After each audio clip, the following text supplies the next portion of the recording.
السلام علیکم ورحمۃ اللہ وبرکاتہ۔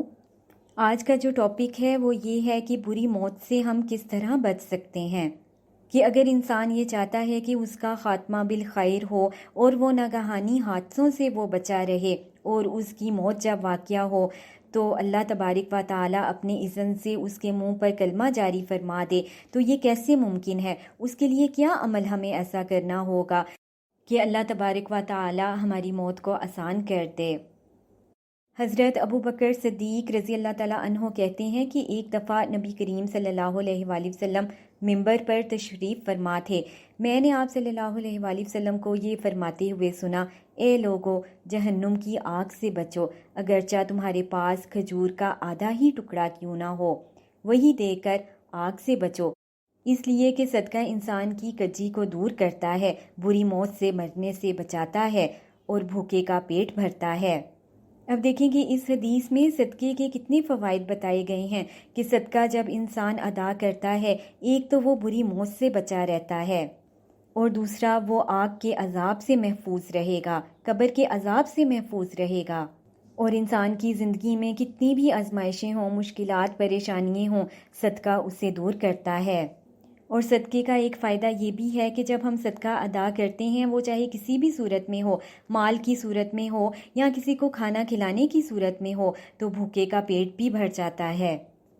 لیکن ساتھ ہی اس کے لیے یہ بتا دیا گیا کہ انسان اگر تھوڑا سا بھی صدقہ کر رہا ہے یا اگر اس کے پاس مال کم ہے، اس میں سے کم مال وہ خرچ کر رہا ہے صدقے کے لیے، لیکن پھر بھی اگر اس کی نیت ٹھیک ہے تو اللہ کی ذات اس کو قبول و منظور فرما لے گی، اس کی نیت کے پیچھے اور اس کے جذبے کے پیچھے، کیونکہ اللہ کی ذات انسان کے صدقے کیے ہوئے مال کی مقدار کو نہیں دیکھتا، اللہ تو بس انسان کی نیت اور خلوص کو دیکھتا ہے۔ پھر ایک اور حدیث میں ہے کہ حضرت ابو ہریرہ رضی اللہ تعالیٰ عنہ کہتے ہیں کہ رسول اللہ صلی اللہ علیہ وآلہ وسلم نے ارشاد فرمایا، جو شخص ایک کھجور کی قیمت یا اس کے برابر کوئی چیز صدقہ کرے گا اور حلال کمائی ہوگی، اور تو اللہ تعالیٰ حلال اور جائز مال ہی کو قبول کرتا ہے،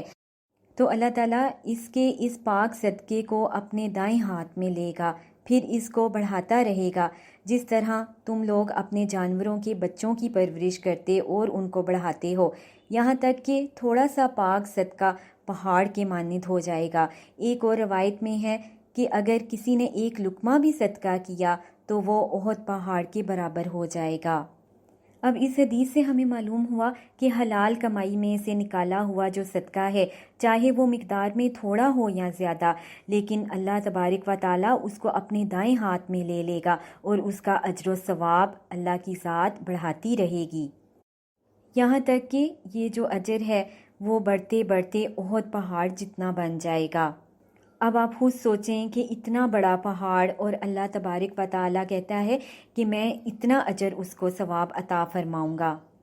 اب دیکھیں کہ اس کی صرف خالص نیت کی وجہ سے، اور اس کی نیت ریاکاری سے پاک تھی، اور دوسرا اس کی حلال کمائی تھی، اور اس کی حلال کمائی میں صدقہ کرنے کی وجہ سے اللہ کی ذات نے اس کو کس قدر اجر عطا فرمایا۔ لہٰذا ہمیں چاہیے کہ ان احادیث کو دیکھتے ہوئے ہم روزانہ کی بیس پر صدقہ نکالیں، وہ چاہے کم ہی کیوں نہ ہو۔ وہ کسی کو مال کی صورت میں دیا جا سکتا ہے یا کسی کو کھانے کی صورت میں دیا جا سکتا ہے، اور اپنی نیت کو ہم نے خالص کرنا ہے، اور اپنے مال کو ہم نے برکت والا بنانے کے لیے حرام کمائی سے دور رہنا ہے۔ اور ہمیں حدیث کے حوالے سے یہ بات بھی ذہن میں رکھنی ہے کہ صدقہ ہمیشہ اللہ کے ہاتھ میں پہنچتا ہے۔ حضرت ابن عباس رضی اللہ تعالیٰ عنہ سے مروی ہے کہ رسول اللہ صلی اللہ علیہ وآلہ وسلم نے ارشاد فرمایا،